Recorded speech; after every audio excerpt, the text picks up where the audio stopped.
A growing number of states are planning to end their indoor or school mask mandates in the coming weeks as COVID-19 rates continue to drop significantly. Now, the move has drawn the attention of the CDC, which has yet to change its guidance for all Americans. Now, the agency says U.S. citizens should continue wearing masks in areas of high or substantial transmission. Notably, that's about 99% of U.S. counties. Much of the United States still isn't boosted against COVID-19. Only about 27% of the U.S. population has received a coronavirus vaccine booster shot. That's according to CDC data. CNN's Polo Sandoval has more. From coast to coast, governors are rolling back their mask mandate. According to a CNN analysis, only these 6 states, as well as Puerto Rico and Washington, D.C., still have such a requirement in place. However, California, Illinois, and Oregon already announcing plans to lift that requirement in the coming weeks. That leaves only Hawaii, New Mexico, Washington State, Puerto Rico, and D.C. with no announcement on when they'll end their mask mandate. Then there's masking up in the classroom. School systems in these 8 states have either moved toward ending mask requirements or expected to do so by the end of March. However, local governments and school districts are still free to keep making masks a must even after state requirements are lifted. This is really a decision for elected officials, and they've made the decision to remove this, which is their right. So what I would like to see is to make it easier for individuals to protect themselves. And so what does that mean? That means basically making high quality masks like the N95 masks as widely available as, toilet paper and soap and water are in every facility.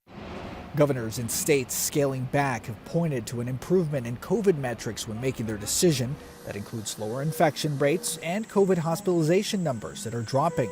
Some doctors worry the Centers for Disease Control and Prevention could be falling behind. Right now, we've got the state saying one thing and the CDC saying they're looking at this again, and that's just not enough. Dr. Ali Raja of Massachusetts General Hospital urging the CDC to issue revised masking guidance to help improve confidence in that agency. My patients every day come to me and say, well, I'm hearing this from the federal health agencies. I'm hearing this from our local town health agency. I don't know what to do. And the confusion between what we're hearing on the federal level and what states around the country are doing is just damaging to the trust and the psyche that the population has in our health officials. Also losing the masks, Amazon. This week, the company announced fully vaccinated warehouse workers can go maskless in states that have eased off indoor mask wearing. The new policy does not apply to the unvaccinated or those working in the few states where masking indoors remains in place for now. Polo Sandoval, CNN, New York. Joining me now to talk about this is Dr. Susanna Hills, pediatric surgeon at Columbia University Medical Center. Dr. Hills, thanks so much. I know you're going to provide perfect clarity that hasn't existed for the better part of 2 years on this issue. But I think, and Polo's piece really gets to this, but we've all been dealing with it. Across the country, you have local mask mandates. They're going away. On a national level, the guidance obviously hasn't changed. What advice do you give patients, or would you give someone in an area with high community transmission but no mandate on masking right now?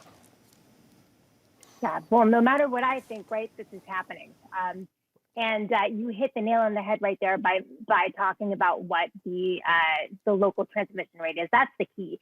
People need to really look at what their local rates of infection are, what their local rates of positive tests are, in combination with what their local vaccination rate is. It is different for somebody living, for example, in Alabama, where the positive test rate is above 30% right now. Vaccination rates just barely hovering at 50% versus another state where infection rates, positive test rates like New York, New Jersey are approaching 5%, lower than 10%, with vaccination rates above 70% or so.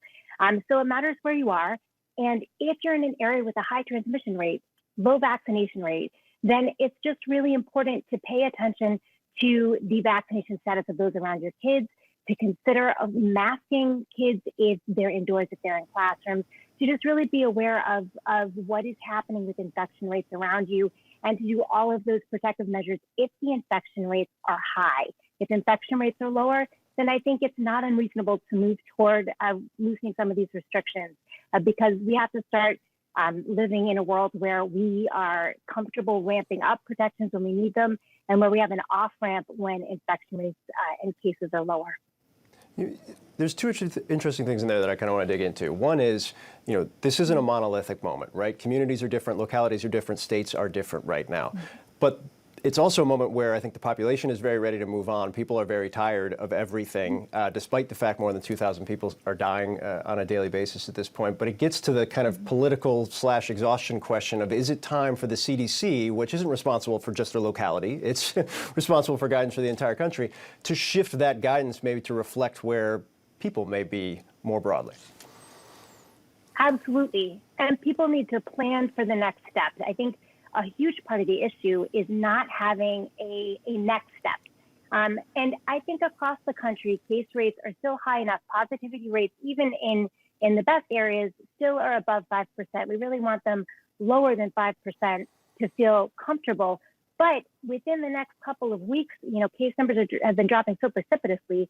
By the end of the month, early March, a lot of places will be very ready to have much more liberal freedom in not masking, in releasing some of these protections. And so the CDC really does need to give that next step to people so they understand what should they be looking for.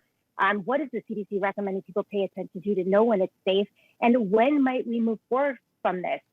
We've got to have a next step. I think we're getting there because case rates have been dropping so much, and really people are looking to the CDC, or have been, to provide the next step. And if the CDC isn't going to give it, then they are going to look, as they probably should, to their local and regional governments. When it comes to kids, look, I've got 3 young kids. I live in a perpetual state of confusion and reading guidelines in different schools that generally I don't understand. You talk about the next step. What's your view right now in terms of kids, masks, classrooms, and what should happen? Yeah, again, like we were just saying, it does depend somewhat on where you are and what the case rates are in your local area, what the vaccination rates are. But if you're in an area that is relatively well protected, your district or your school has a reasonable vaccination rate, your case rates are coming down, then yes, districts, I think, can move forward with releasing these mask mandates and going without in the coming weeks. I strongly urge parents, families who are in areas of high case numbers who haven't gotten their eligible kids vaccinated to go ahead and get them vaccinated. That is another really important step families can take to feel comfortable releasing some of these mask mandates, giving their kids more freedom. We have a lot of work to do in that area. Our 5 to 11-year-olds are still only at about 23% in terms of vaccination rates across the country. And our 12 to 17-year-olds, just above 15% of those kids are vaccinated. So we have a lot of room where we can work on getting kids vaccinated. That will help them be safer without masks in schools as well. Yeah, the tools exist. I think if there's one thing that's so clear about this moment compared to the last 2 years, the tools exist. Dr. Susannah Hills, really appreciate your time and perspective. Thanks so much. Yeah, thanks so much, Phil.